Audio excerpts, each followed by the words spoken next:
The event will start in about 3 minutes. May I now invite students to scan the QR code shown in the chat box for taking attendance, shown on the screen for taking attendance.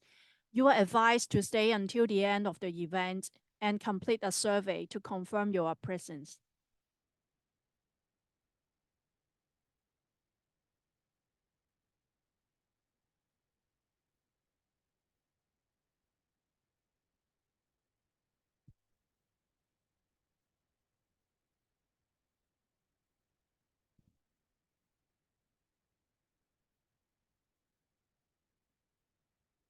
May I invite all students here to scan the QR code shown on the screen for taking attendance. You have to stay until the end of the seminar and complete a survey to confirm your presence today.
Thank you for joining us today. Students, please be reminded to scan the QR code on the screen to take your attendance. And please stay until the end of the seminar and complete a survey to confirm your presence.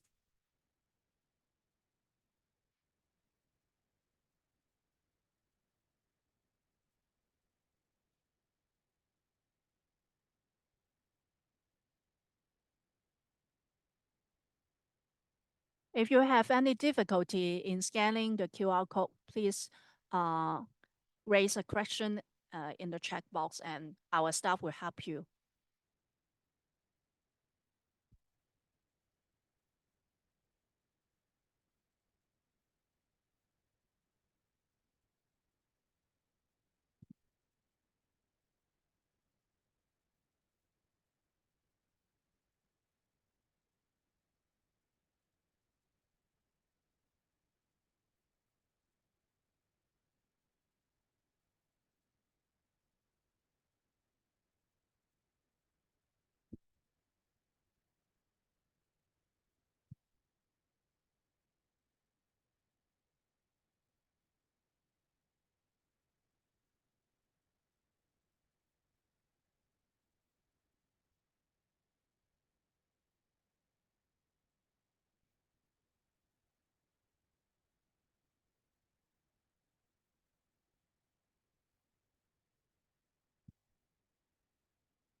Good morning, everyone. Welcome to the second CCL activity of the General Education Office for this academic year.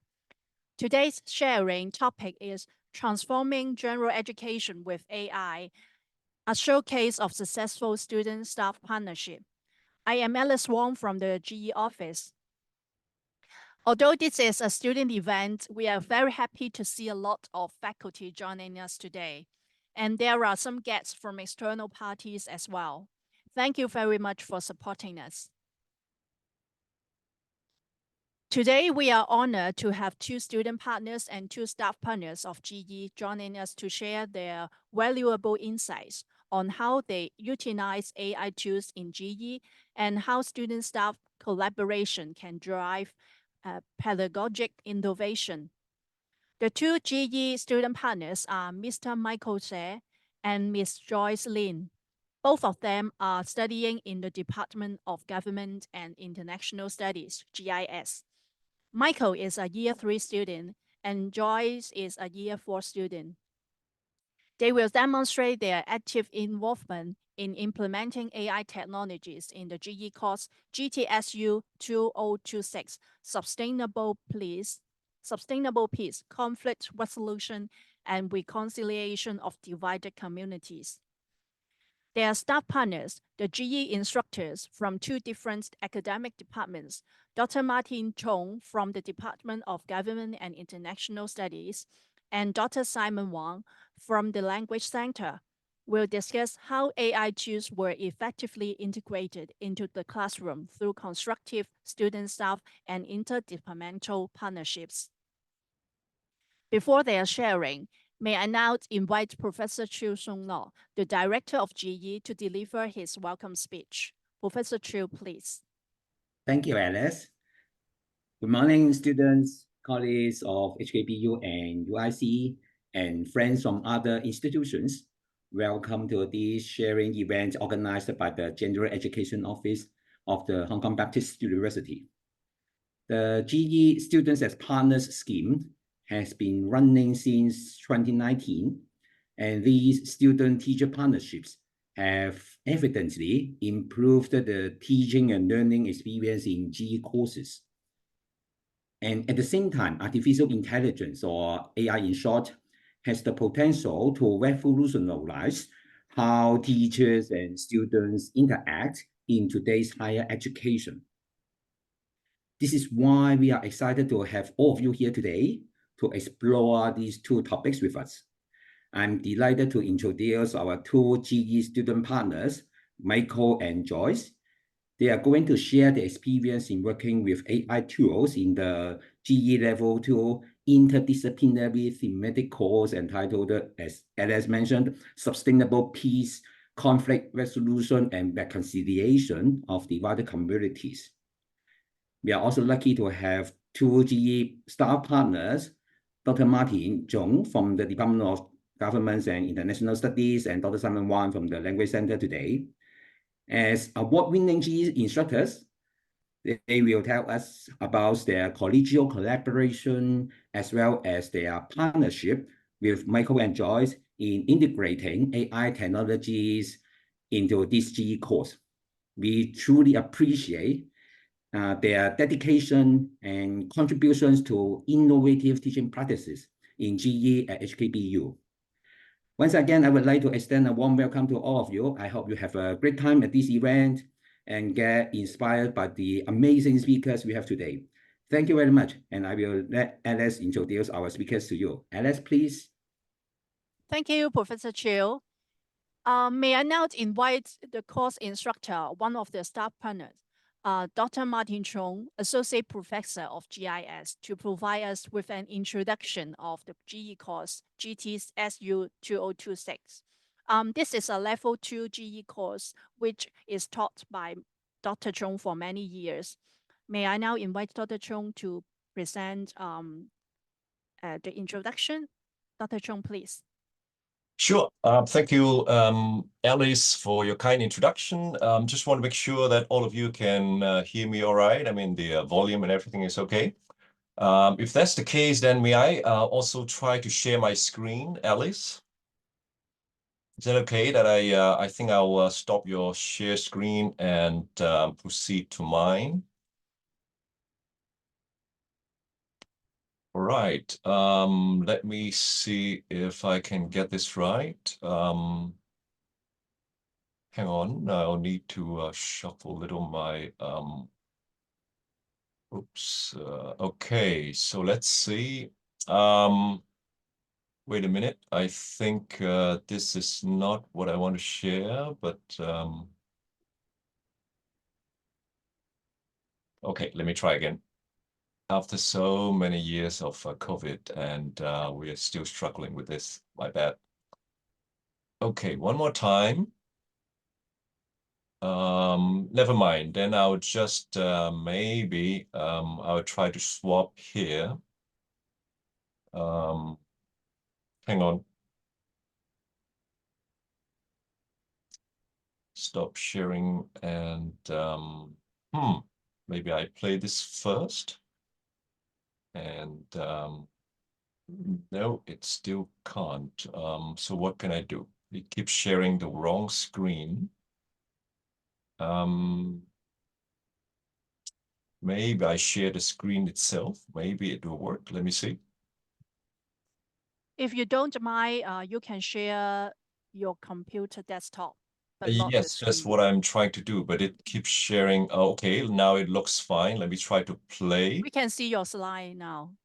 But then now it goes to the wrong part of the screen, right? So I think I can swap it, but yes. Oh. How about now? It's moving. It's moving now. Is it okay now? Looks good, yeah. Okay, so finally, my apologies. Let me go back to the previous slide.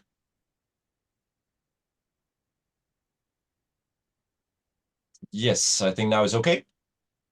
Think so. Okay, great. Thank you. Sorry about this. We see your notes. Oh, okay. Oh, So no. now it's Oh, okay. So now it's okay. Yes, now it's okay. Yes. Okay, so well, thank you. That's a bit embarrassing. Good morning, everybody. I can see a lot of turnout for this session. Just want to thank my, the organizers for this event, G Office colleagues, especially Professor Chu and Dr. Angela. Thank you for your support all the time. Now, I am just a short introduction of myself. I can see that there are some colleagues here as well. I am a historian and political scientist of conflict and peace building in the European context. So I do research on political reconciliation, primarily with regard to post-war Germany, post-reunification Germany, and also the British Isles, as well as the Western Balkans. And it is under this context that I have conceived this course a few years ago.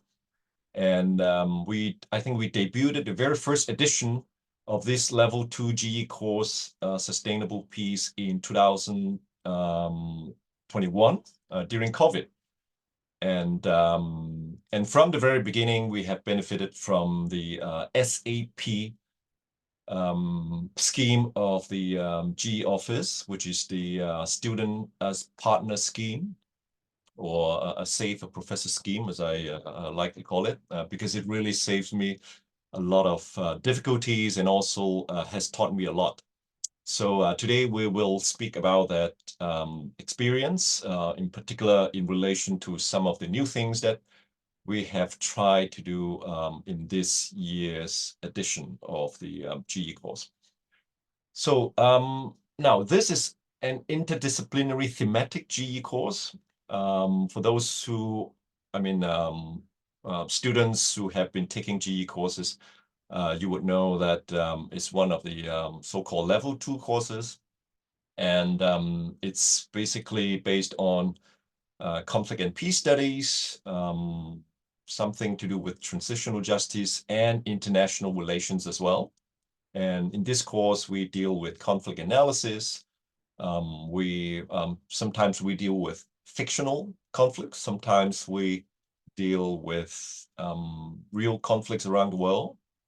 And we try to analyze relationships as well, not only conflicts, but also try to learn about particular relationships and try to see what kind of resources we can draw from these particular relationships to help deal with the conflict that are affecting the conflict parties. Finally, we also learn something about what is called strategic peace building in order to think about, with those relational resources, what can different parties, including civil society, government, international community, undertake some measures to achieve conflict resolution and long-term, reconciliation after conflict. So this is more or less a 2-minute introduction of this course. And this year we are particularly happy about the enrollment because usually we have around 40-something enrolled students, and And this year we have about 15 of them who are non-local, non-mainland students, which means about 1 in 3 students is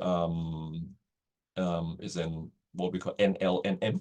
And that even, I mean, for sure, my students as partners would share the view that it creates a different kind of dynamic and also atmosphere. At the very least, I think it becomes more of a compulsory English practice for a lot of our local and mainland students, and which is good. And so indeed, part of our, I think the main sharing that we have today is really about speech making training, because we have simulation exercises, as I'm going to introduce in a minute. And for this simulation exercise, students will need to speak a lot and do, you know, public impromptu speaking. And that's why we always have speech making trainings, but this time we try to involve AI tools and see how that may or may not be, you know, kind of helping experience for our students.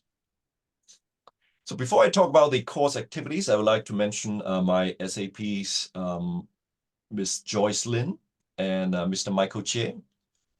We have 3 actually. Sean is not with us today, but he has also been helping a lot with a lot of other activities.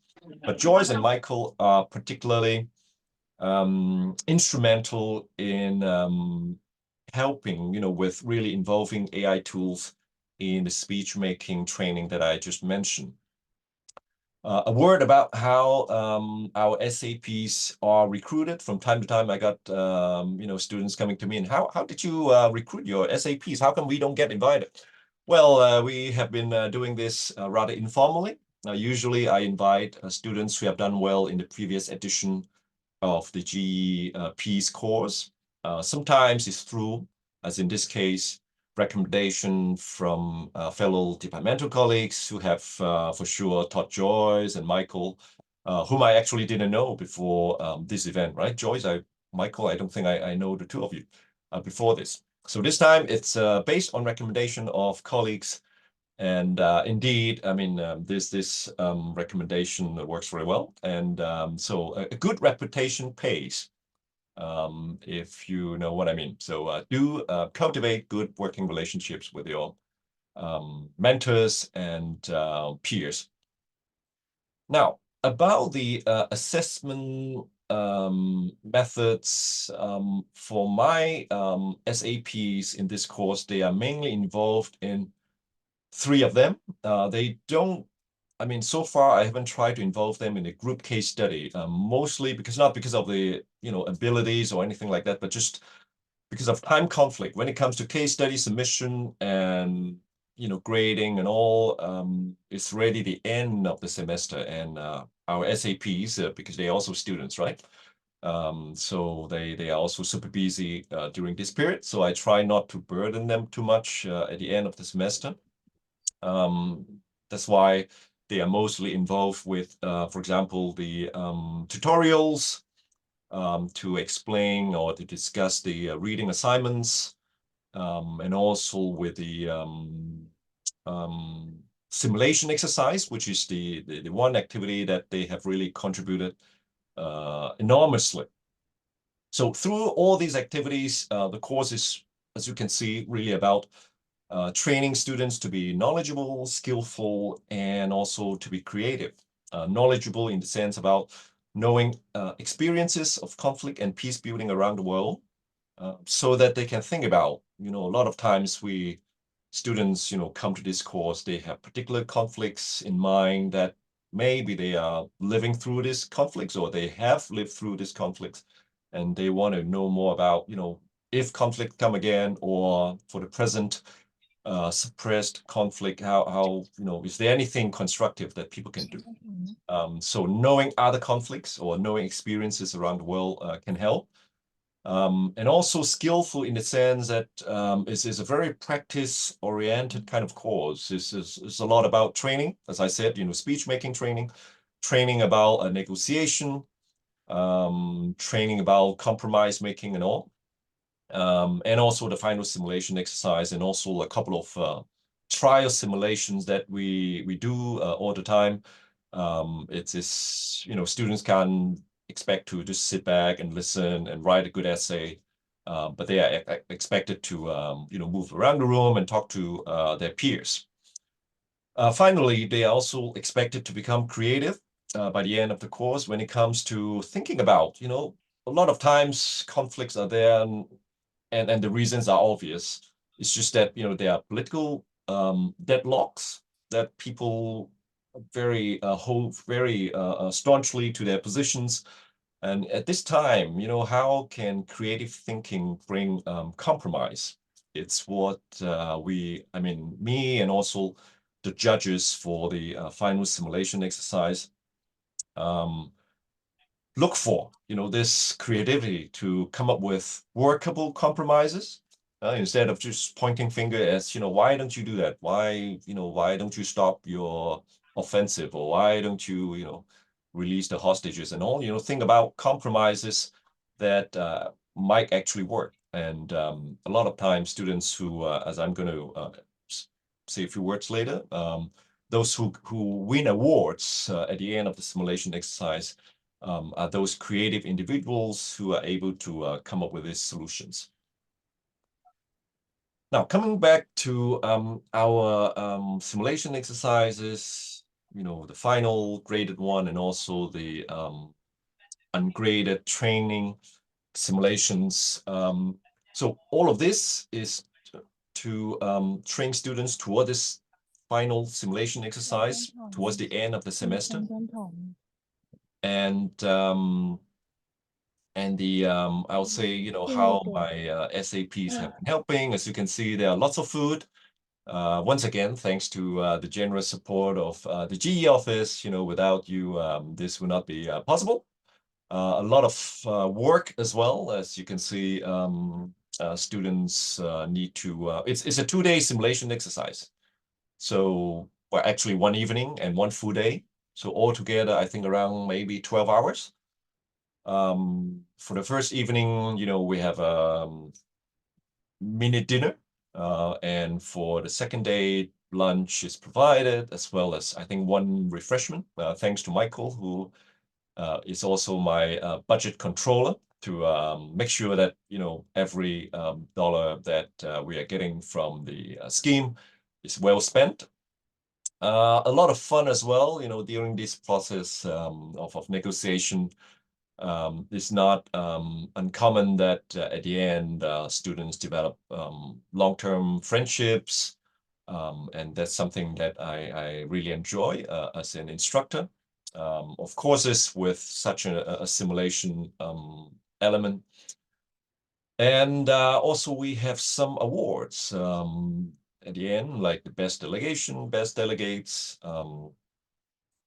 There's a flag, by the way, has been misplaced or held in the wrong direction, but it's not the fault of the student, I have to emphasize, but a wrong label that had misled him, something that I've noted down in my debriefing to improve next time.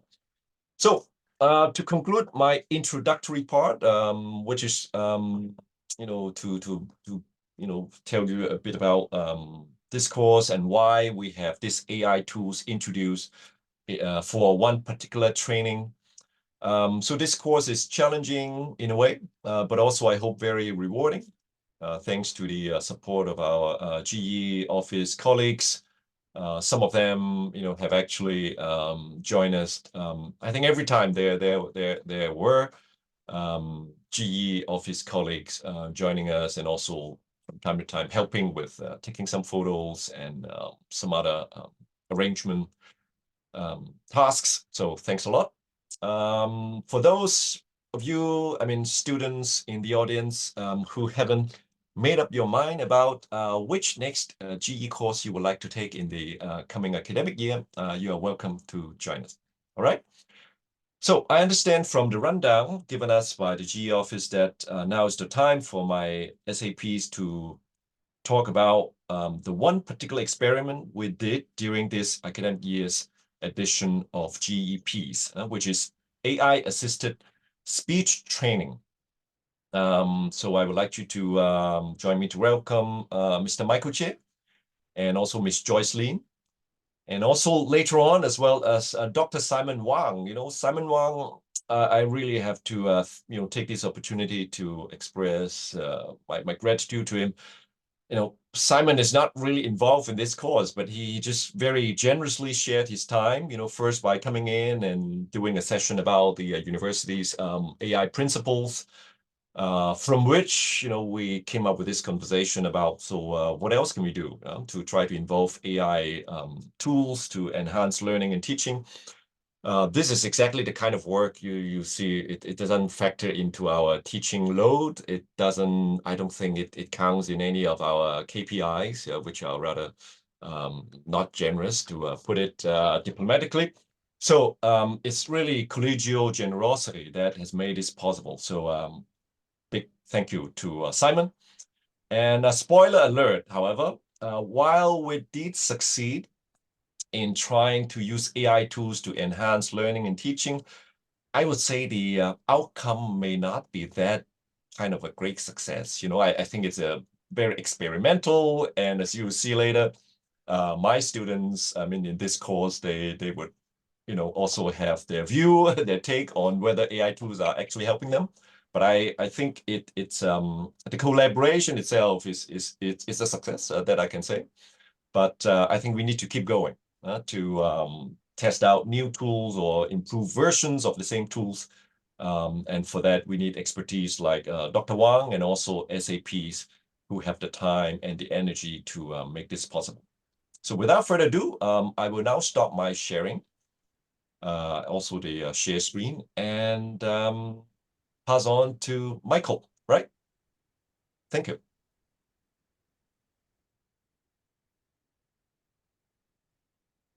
Okay, so thanks for inviting me. So let me share my slide first.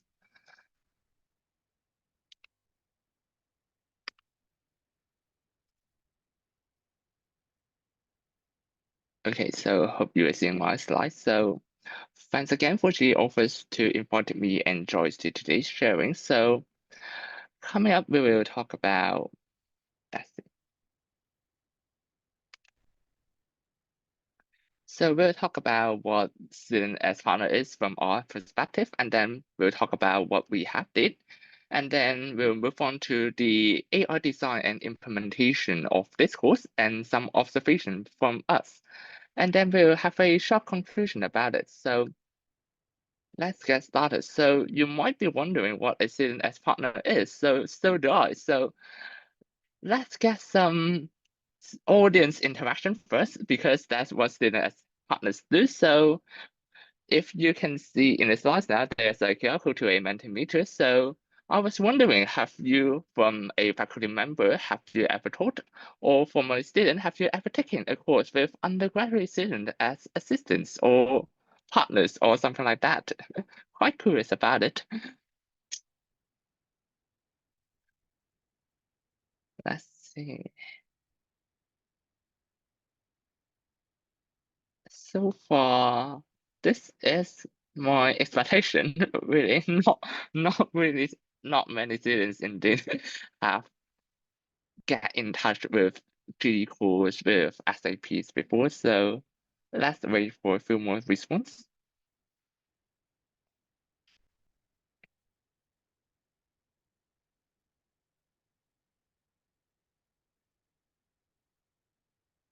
Okay.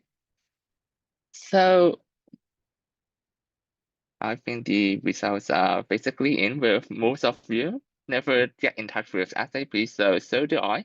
So according to G Office, SAPs are something that involves students like us, undergraduate students, as collaborators to have some modes in dual mode teaching, so that you can have teaching both on online and offline, as well as some technology enhanced course, which we'll talk about later. And they have more student-driven initiatives and the some of the objectives that we want to reach. So we'll talk about it later. But for us, me and Joyce, both of us, like Martin has introduced, we are contacted by him directly, and we really don't know what SAPs are before joining the course. So So I thought that it might be like something like student helper or like tutor or assistant, but in the end, it turns out that we can be all three roles at once.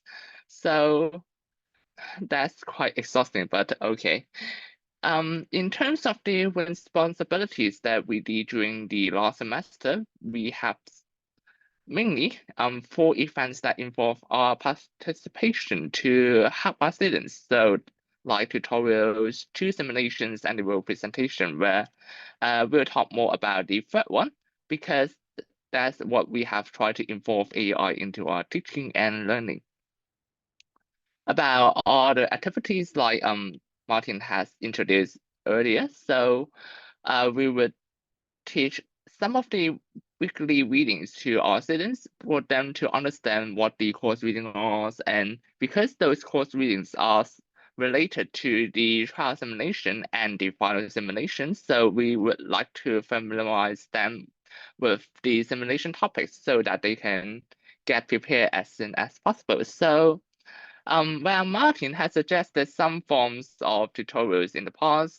He didn't really micromanage us or to really control what we will deliver in terms of the format or the content. So for example, for me, I have delivered a Mentimeter so that students can input their thoughts on the weekly readings. So they will have, so for example, we will have some questions like how does ethnic group affect outbreak of war in Yugoslavia? So they will try to answer and to share their perspective in class. So, and the next one is simulations. So we have in total 3 simulations, with 2 being ungraded, just for students try to familiarize themselves with what real-life simulation, real-life international negotiations will be.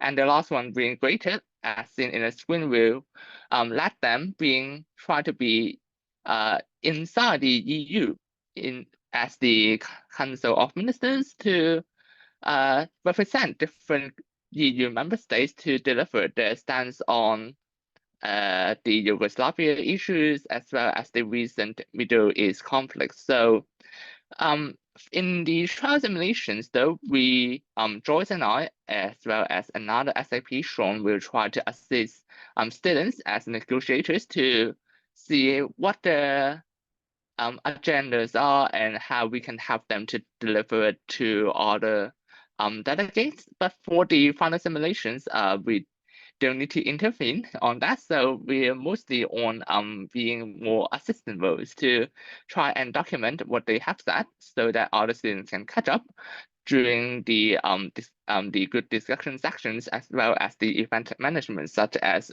booking the meals that are required for the simulations. So next up is our AI design. So let's continue. Let's see, do we have some Mentimeters upcoming? That's a bit laggy, but let's see, do we have that question coming up? Never mind. I think we can skip this. Let's try this one instead. So I'm just wondering, so what do you usually use generative AI for? So perhaps like me, I would do some searching, or I was asked some more silly questions to the AI, try to figure out what they will answer. But yeah, what would you do for asking like Bing or asking ChatGPT for?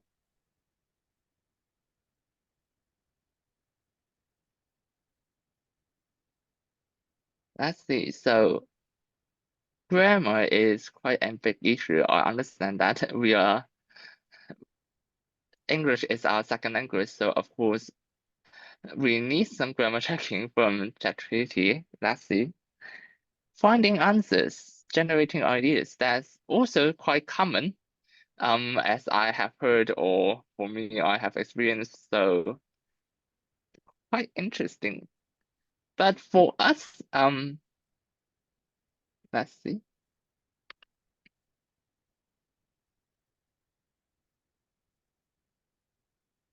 Oh, we have another one. So as some of you may have mentioned, so Just wondering too, did you ever use it for your academic purposes? So because for me, I don't really use it for teaching and learning. I just use it just for searching some silly questions like how fast will a train collide with another one. So let's see. How about you guys?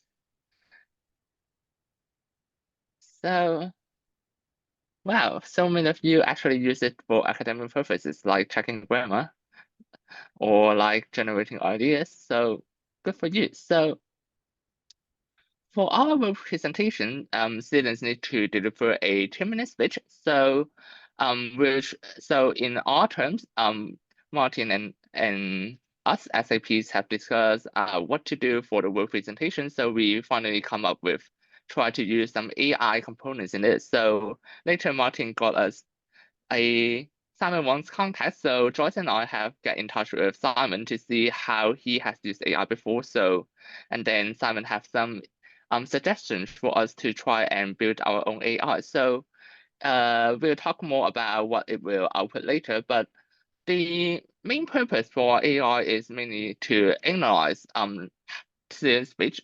So they will talk about the EU section of Bosnia and other Yugoslavia countries. So we'll analyze the speech based on the final simulation rubrics, and the AI will also based on the 4 criteria it had to point out the strengths and weaknesses of student speech.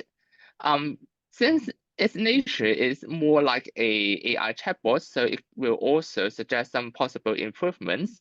And if students type something like improve my speech or include more contents that I missed, so the AI will try its best to generate some content into his or her original speech as well. So coming up next, I think Joyce will lead us through how we implement and design our AI. So Joyce, please.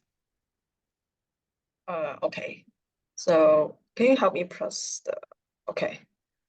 So to build up a chatbot for grading and give some feedback on the student speech, we team up with Dr. Simon Wang from Language Center, and he introduced customizations of chatbot to simulate the teacher's behavior to give some feedback on the student speech.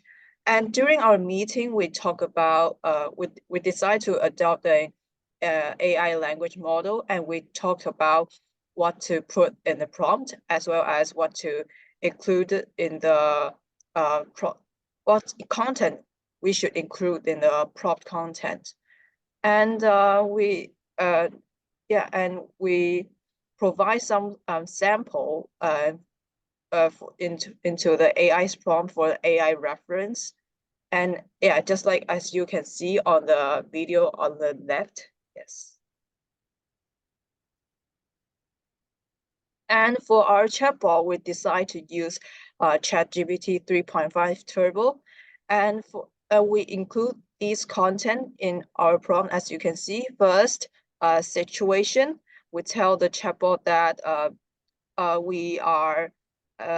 you are a teacher, a professor, university professor teaching a course about politics, and the students are given a task to act as a foreign minister representing the states to give a speech about normalizations of relations and mutual recognitions between Serbia and Kosovo.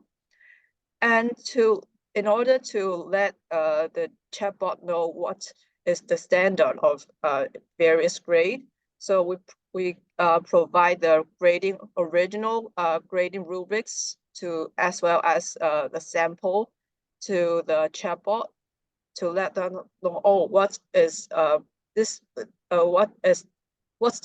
standard for grade A, or what's the standard of grading standard, something like that. Yeah. And then next slide.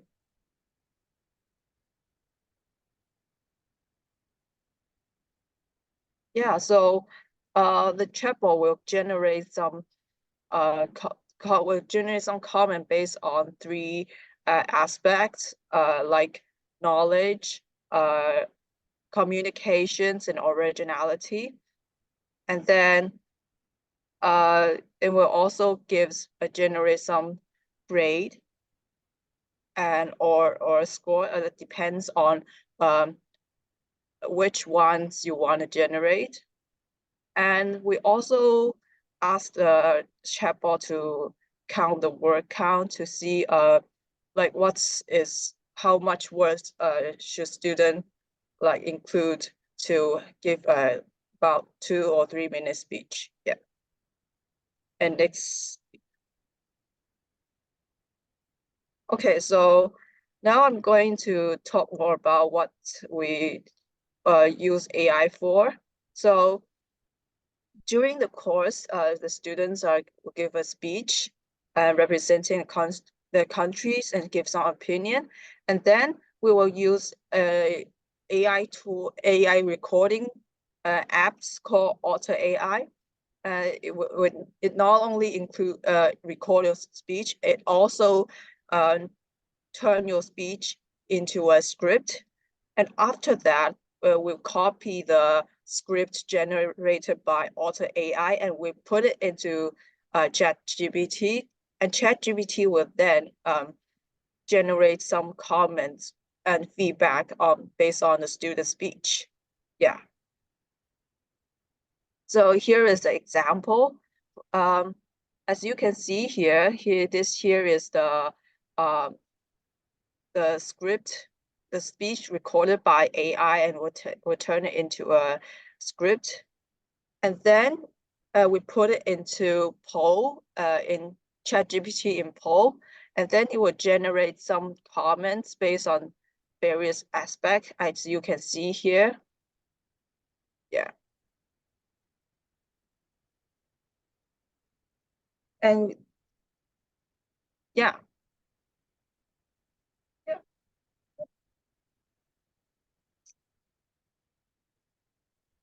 Okay, so before we talk about the results of our presentation, so what do you think, to what extent does the generative AI has helped with your perhaps teaching or learning? So we'll reveal our retrospective later, but we just want to see your path first. So just answer either one of them.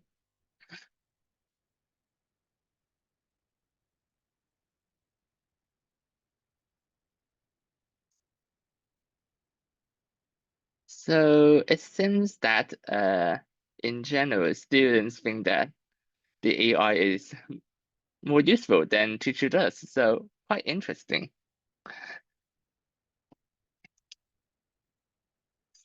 I think we have our answers in. So overall, we think that the generative AI is reasonably successful. So why we say this is because we found out that some students for the first time experience AI. So, and for some students with perhaps more unique experience, they have realized AI customability for the first time. So if you can see just now, the chatbot that students use are developed by Joyce and I. So it's quite unique for students to experience such kind of customized AI in their teaching and learning. So we also think that it has some potential to save the lecturers time and to give some customizable feedback to the students if perhaps we or the lecturers can design the AI with the suitable prompts. But we also find some shortcomings or some pitfalls of AI at current stage. So the first one is about the Otter AI, about the voice-to-speech recognition. So for example, the sample script that we have included here, as you can see on the first line, there is already some transcribe error by the AI. Overall, during our world presentation with 27 of our delegates from member states, we found that the Otter AI really wants to transcribe everything. So even when students have some stuttering because perhaps they're nervous or they just forgot the script so that they have some A or the Otter AI will sometimes include it in their analysis and to sometimes mixed with other words that the student has speak before or after their stuttering to generate some unrealistic results. So another problem is that the Otter AI is not really suitable for our Hong Kongese English accent. So or some perhaps more difficult is perhaps other language with first language such as perhaps in Mandarin or perhaps in Korean. Otter AI has more difficulty to recognize student speech and to try to transcribe it into the actual script, because I think that during their development, Otter AI use more English or American English for their sampling. So this lead to some the accuracy of the transcript being lowered. And the next problem is about the chatbot that we have developed.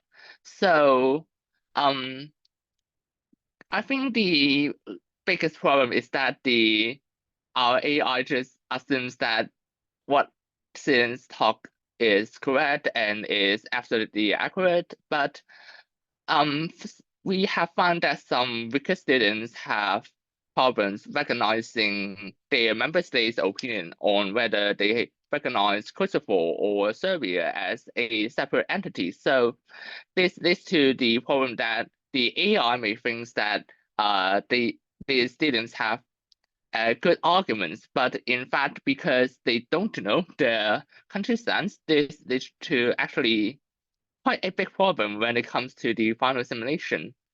And for the chatbot itself, it also have more time generating one-sided judgment. So in a speech analysis, usually it will just determine a speech as absolutely good or absolutely bad with a intermediate or a midpoint. So I think that in future development, we might need to think about it as well.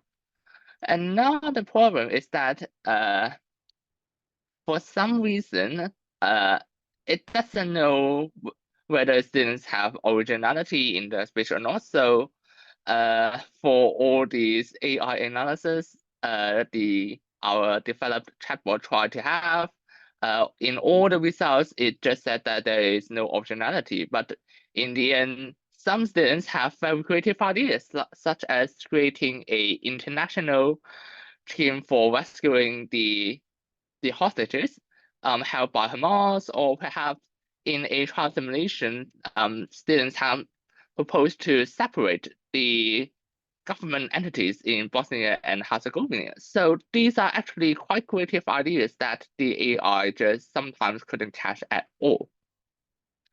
And we also have, so since the end of the world presentation, Joyce and I have reflected it with Dr. Simon Wang, and perhaps Simon will talk it in his part that the nature of the AI is perhaps not to do everything at once, but to do one thing very carefully and precisely. So something like analyzing a speech via 4 categories may be a little too much for the AI at the moment. So whether AI can perhaps can or should to try to detect students errors in judging the country stance, or perhaps directly help students to change the speech attitude so that it fits with the current issue is something that perhaps we might need to discuss later on.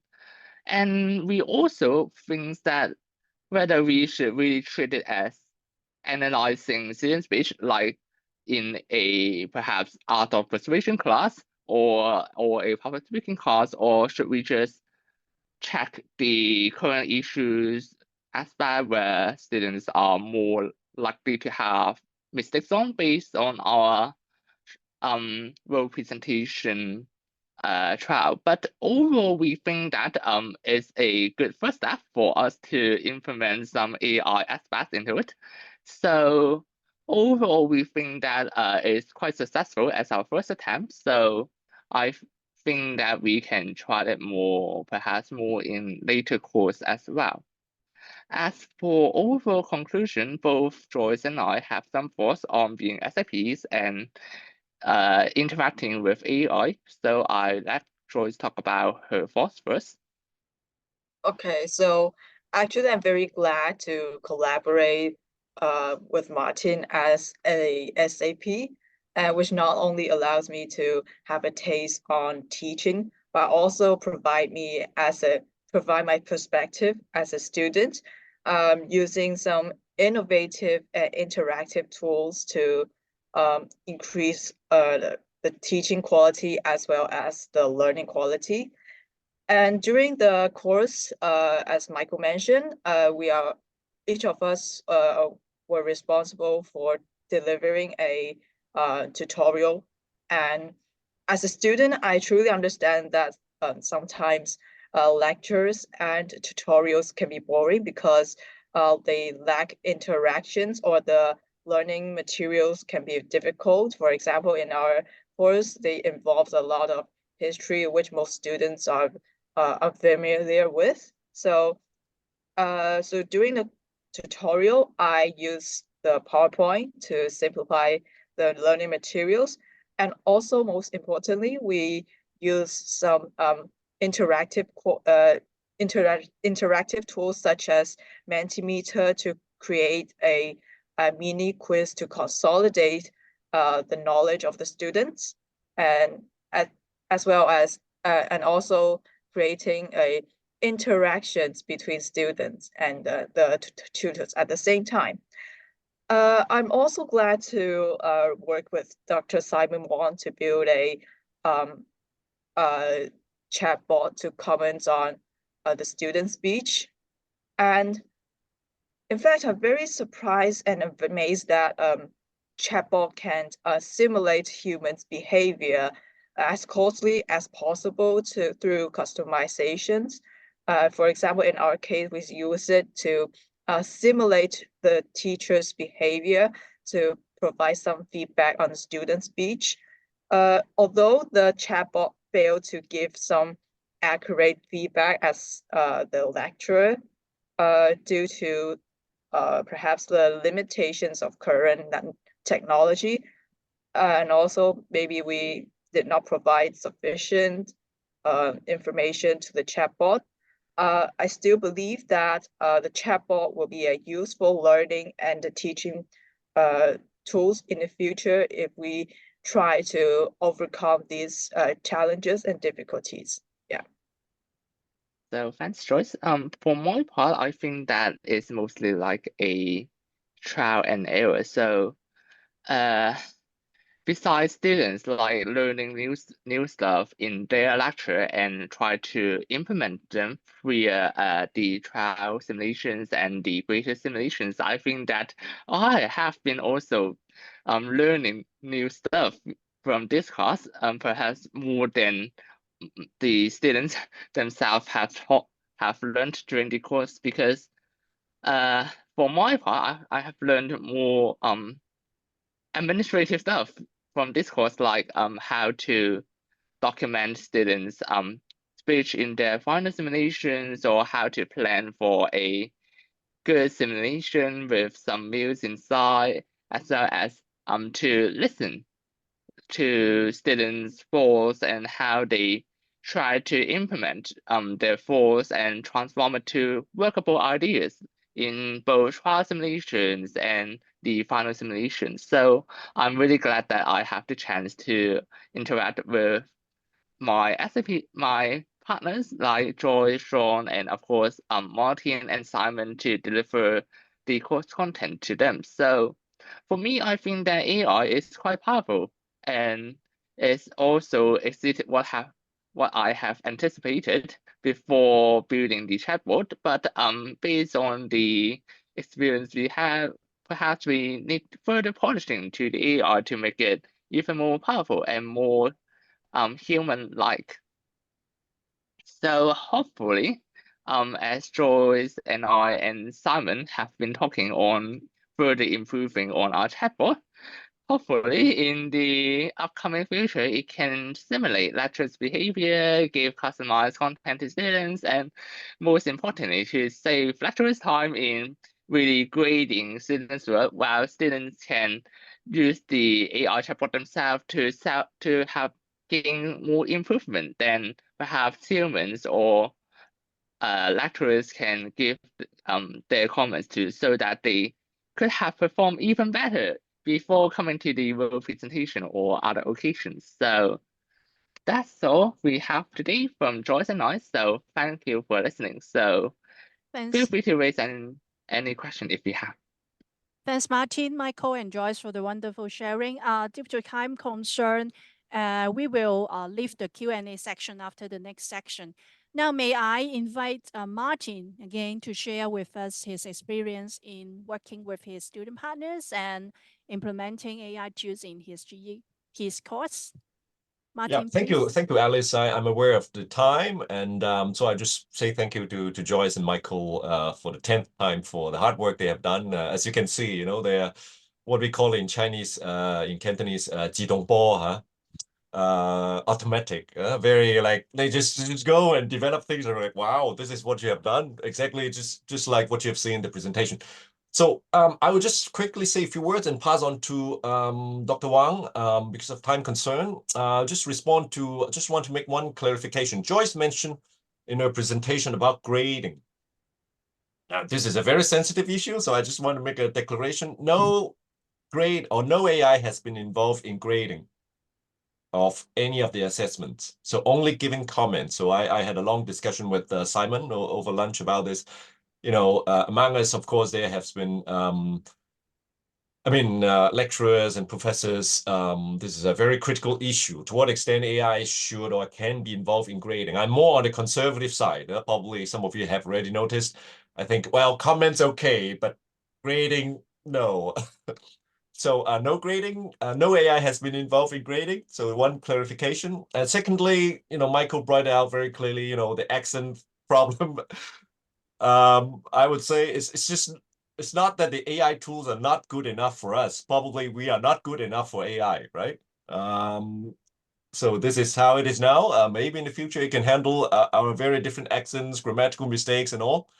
But also, I think one key weakness of all these comments that I got from, you know, generated by Otter AI is that it can't really look at the factuality of the content.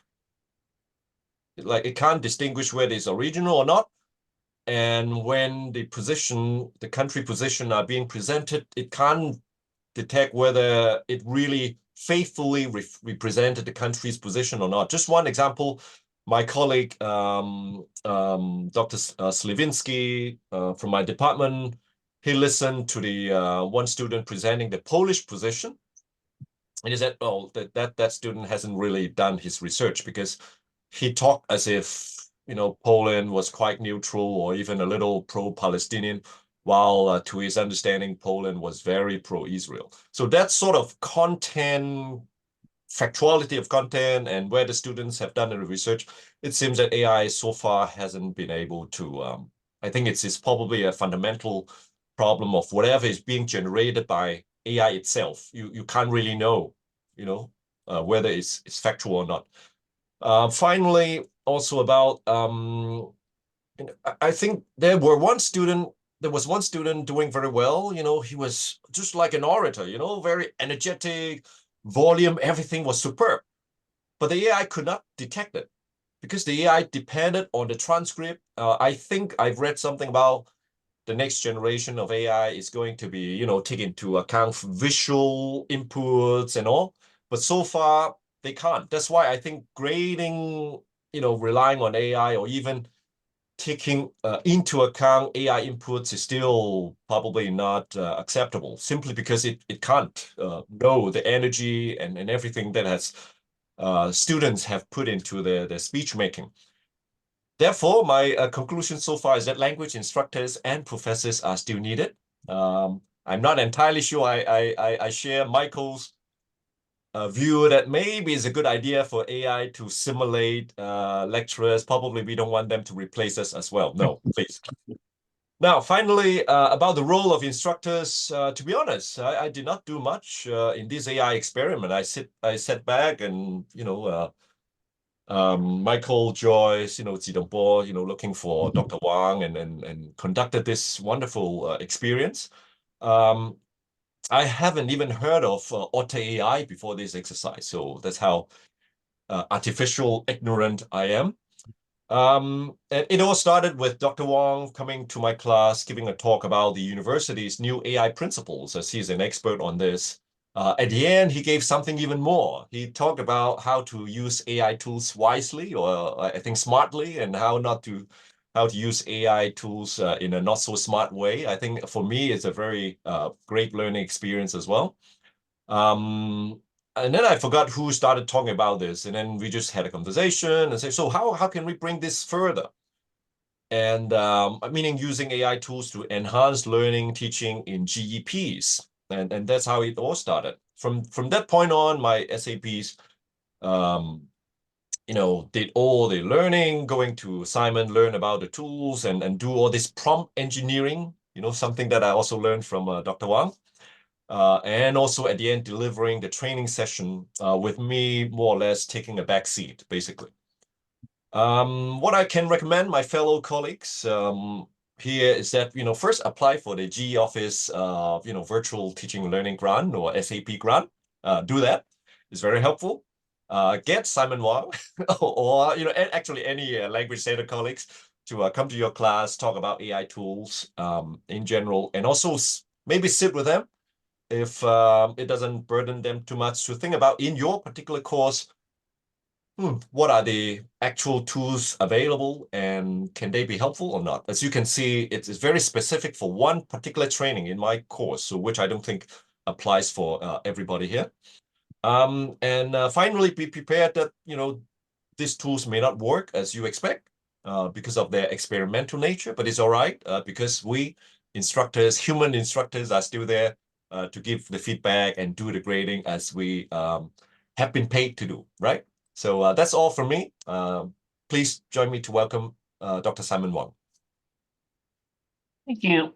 Thank you, Martin. Let me share my screen.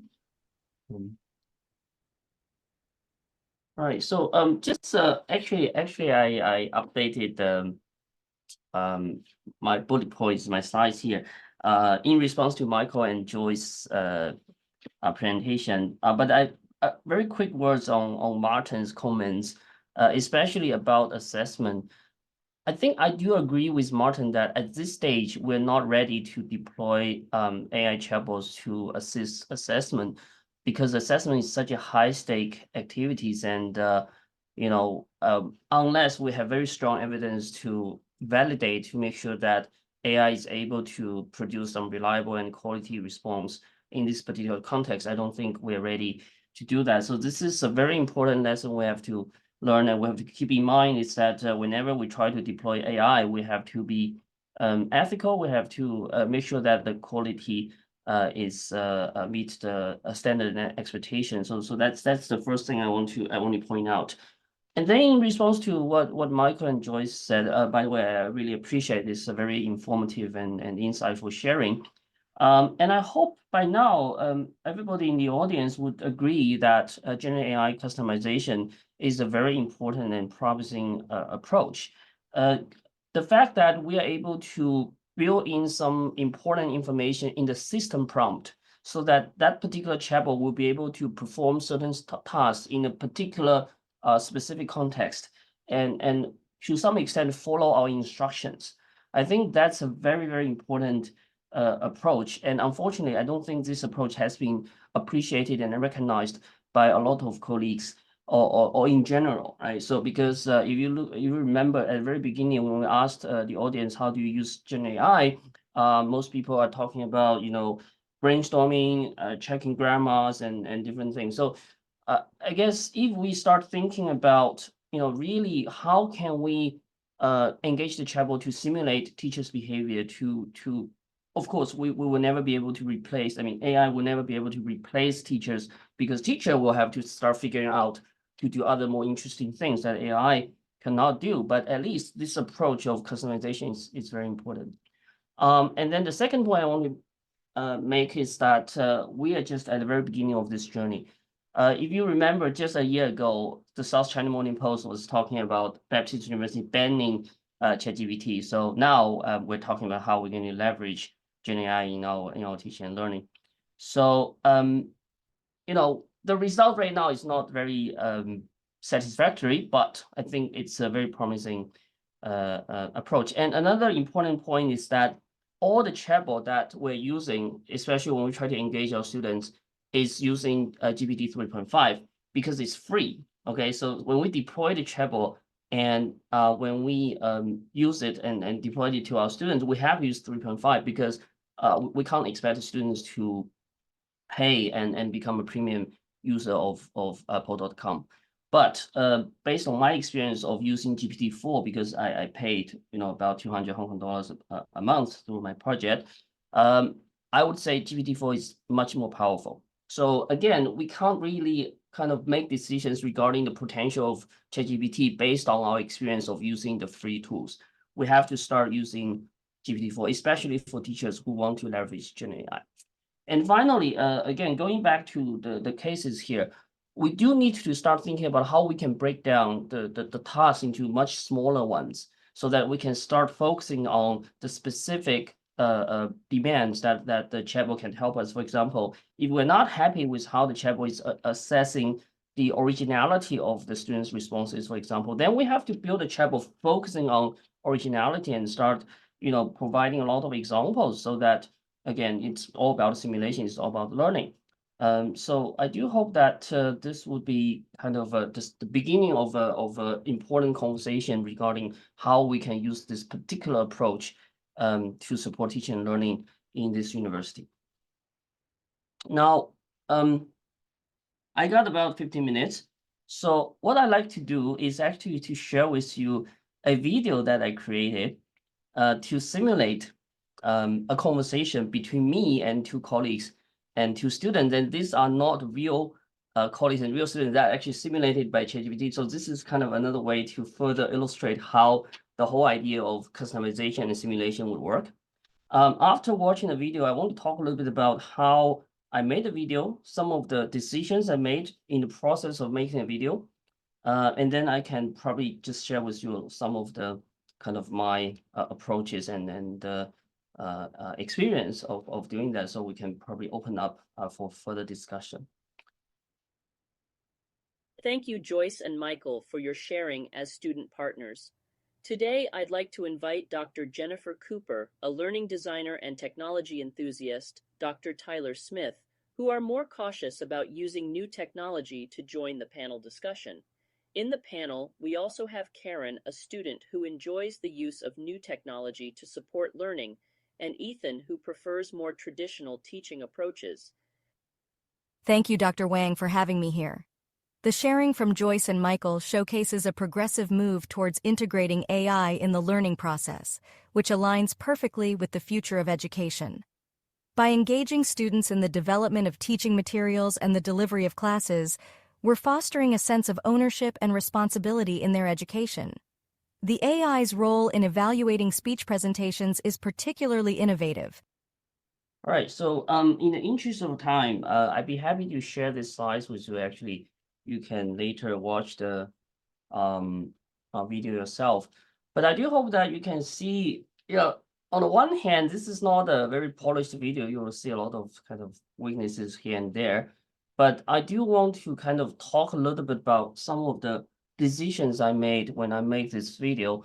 The first one being actually all the scripts that we use in the video is generated by ChatGPT. So what I like to do is just to share with you a chatbot that I created for that. What I did is basically created a chatbot. It's called Audience for Simon, because I've been doing quite a number of workshops recently about Gen AI, about technology. So I want to kind of imagine how my audience would respond to my ideas. And I don't want to just hear from people who support the use of technology. I also want to hear, people who may not be so excited about technologies. That's why if you look at the prompt here, I was asking the chatbot to simulate basically 4 different people, 2 colleagues. One is more supportive on the use of AI, another is kind of more cautious, and also for the students. So this way we would be able to very quickly generate some ideas and scripts for making a video. And another thing I did, if you look at the chat history here, is I actually uploaded Joyce and Michael's slides into the conversation. So this is kind of giving a little bit more contextual information so that the chatbot is able to respond to the real context. I think that's a very important strategy here, is that if you want to have a useful conversation with the chatbot, you will have to provide some important information like the slides or any other contents or documents to the chatbot, so the chatbot will be able to respond appropriately. And one minor point is that actually I asked the chatbot to before produce a more elaborate messages, there's a couple of bullet points. So this is kind of a minor trick, but I think this is really important because sometimes the chatbot is kind of creating a lot of text. I don't really have the time to catch up. So I will first look at the bullet points, if there's anything important or interesting, and then I will go ahead and read through the text. So that's a minor point here. And also my decision to turn this conversation into a video is also, I think it's useful. I was talking with some colleagues and we feel like you can't always just share the chat history with the students, right? So you have to present it in a more interesting way. And also I believe that this is kind of a important point, that how we as humans can still create value when AI become increasingly powerful. And I think one of the things what we do is that we try to connect the dots, right? So we see one technology here like Auto.ai, we see another technology like ChatGPT, and then there's the technology like HeyGen. So all these different technologies, it takes human efforts to bring them together so we can create a more coherent learning and teaching experience that will be useful for our community. So that's very important. And finally, when we talk about sometimes you look at the video there, it's kind of like a half-baked video.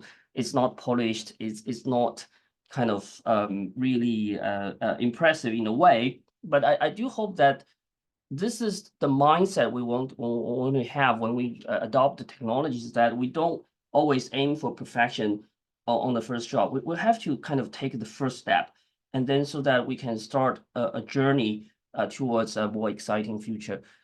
For me, what will happen eventually is going to be we're going to have some virtual assistant in our classroom in response to students and teachers talk in real time. Okay, I feel very excited about that. I think we just have to start experimenting with different technologies so that eventually we will reach that stage. So I think, oh, right. So one last thing I want to share is, if you are interested in building customized chatbot, I actually built a customized chatbot to teach people or kind of guide people to build customized chatbot. So I'd be happy to kind of introduce this to everybody. So this is the link I just shared in the chat room. So basically, you just type menu. You can see there's like 4 steps you have to take in order to build a customized chatbot.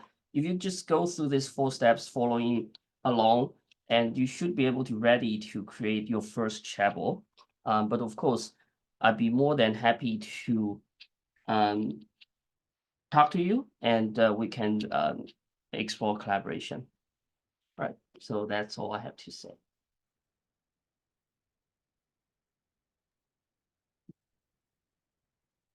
Thank you, Martin and Simon, for the thought-provoking presentations. And I think that I believe that we have learned a lot from you guys. Now we will proceed to the next section, the Q&A section. The floor is open to all participants here. Please feel free to ask any question by raising up your hands, or you may type your question in the chat box.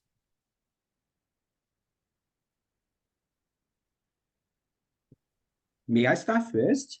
So I Professor would Chiu, like please. to, may I ask the student partners, how did your view on AI as teaching and learning tools change after becoming a student partner?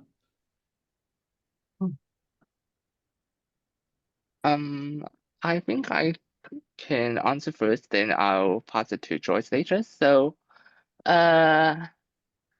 I rarely use the generative AI before actually getting in touch with Dr. Simon Wang before he introduced us with the potential of using AI in academics.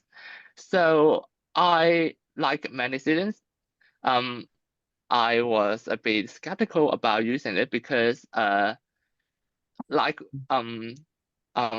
F. High have attended in the religion and politics course last year, where we other student has tried to use the AI, and then we find out that it's talk about a lot about the relevant topics, and it is certainly quite informative. It doesn't have.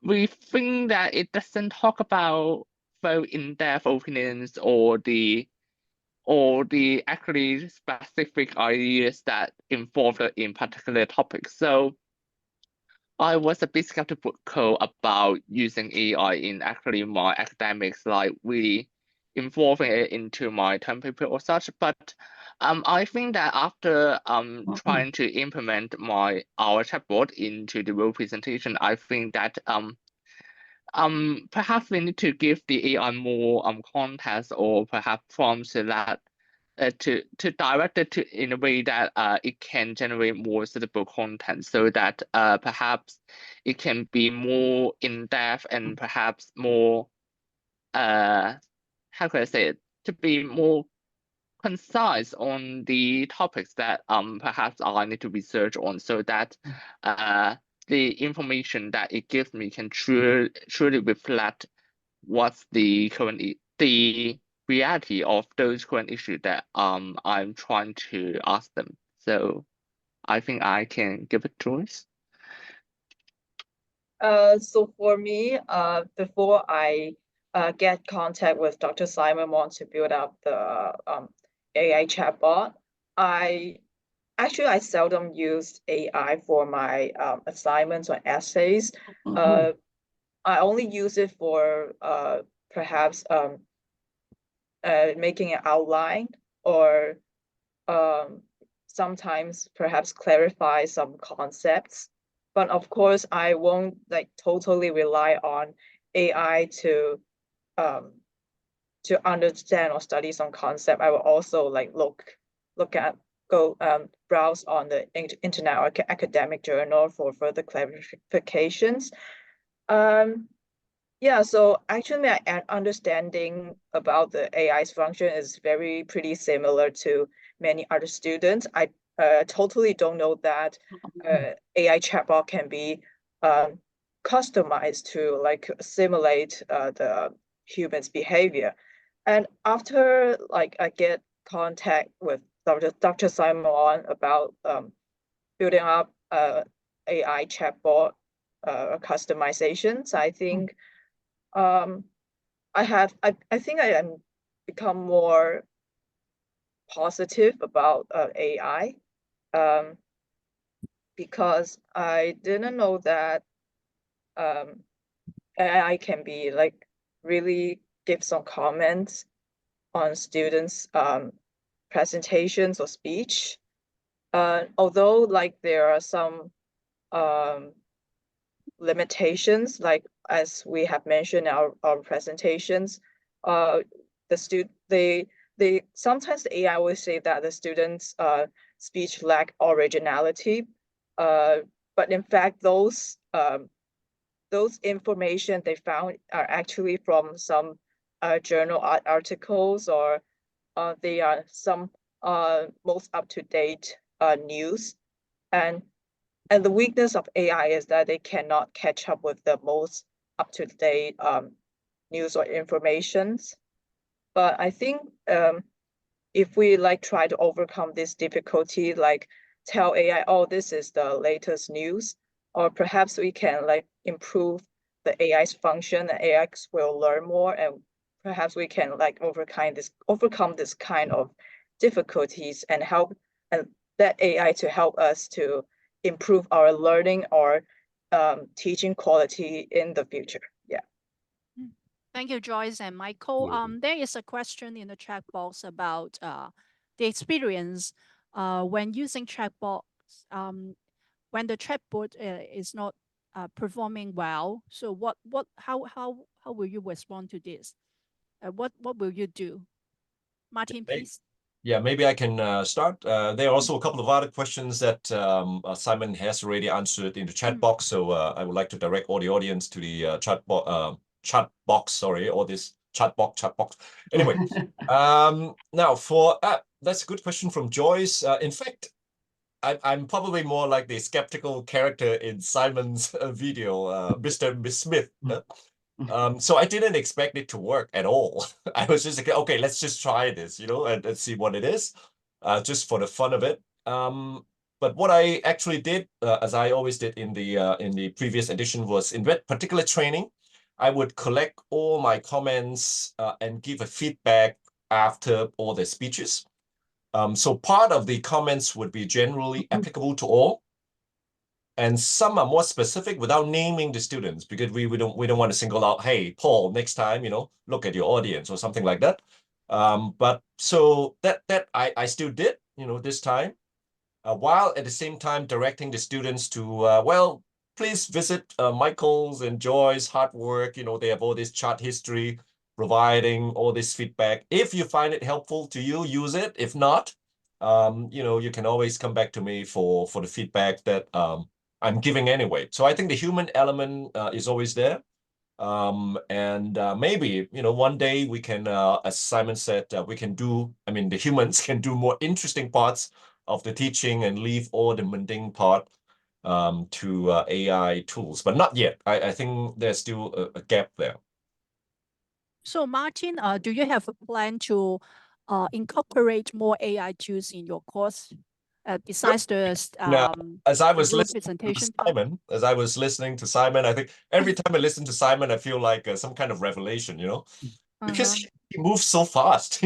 From the last time you talked to him, it's like, wow, he had another leap already into the chatbot and chatbot helping people to build chatbot and so on. So I would I hope I could still invite Simon and again and again to teach me and then how it's going on. I think, and even for those of us who are more skeptical about these tools, we need to know what they can offer, and also to think about how they can actually help or not help, or even can be abused. So I think we need to learn.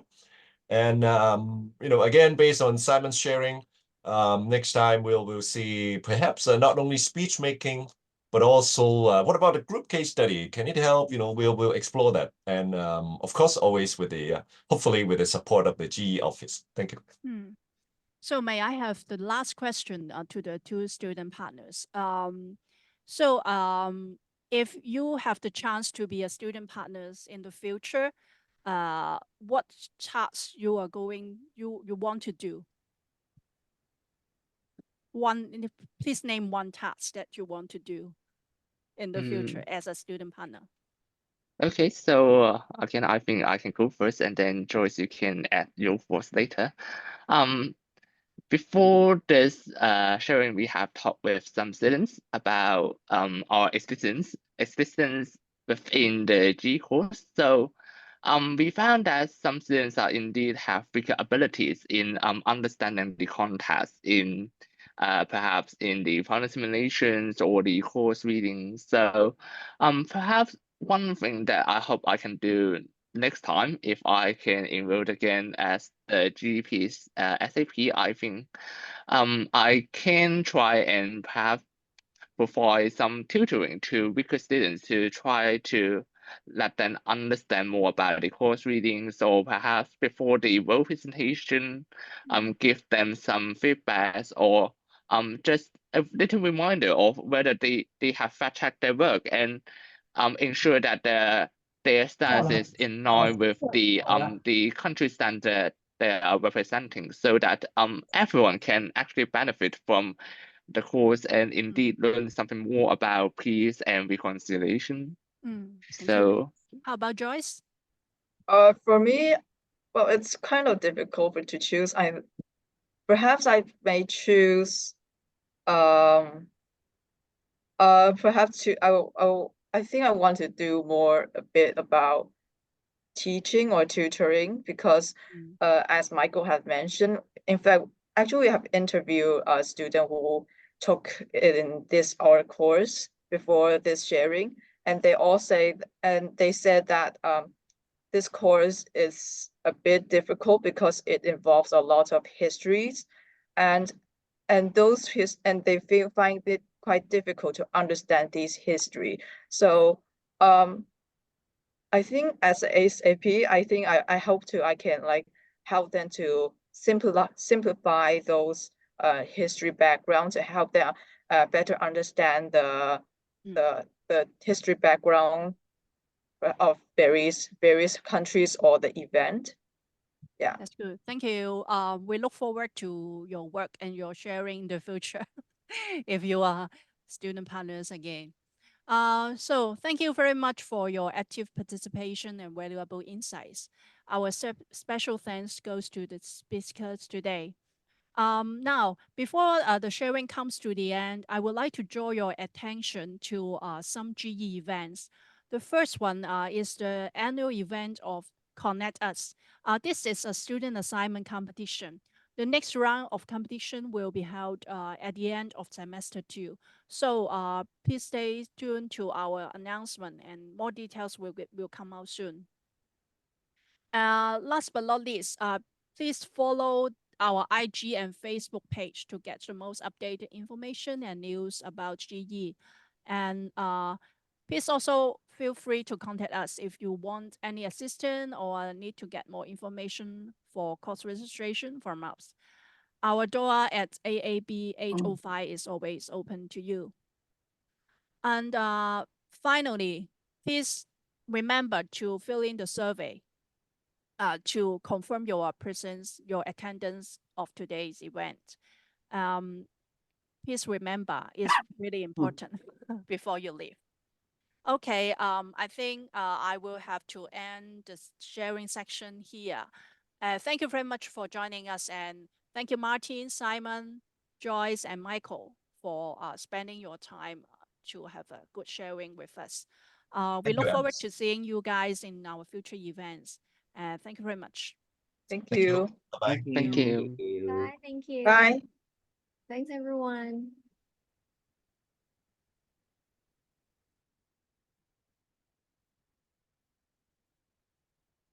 Oh. Thank you.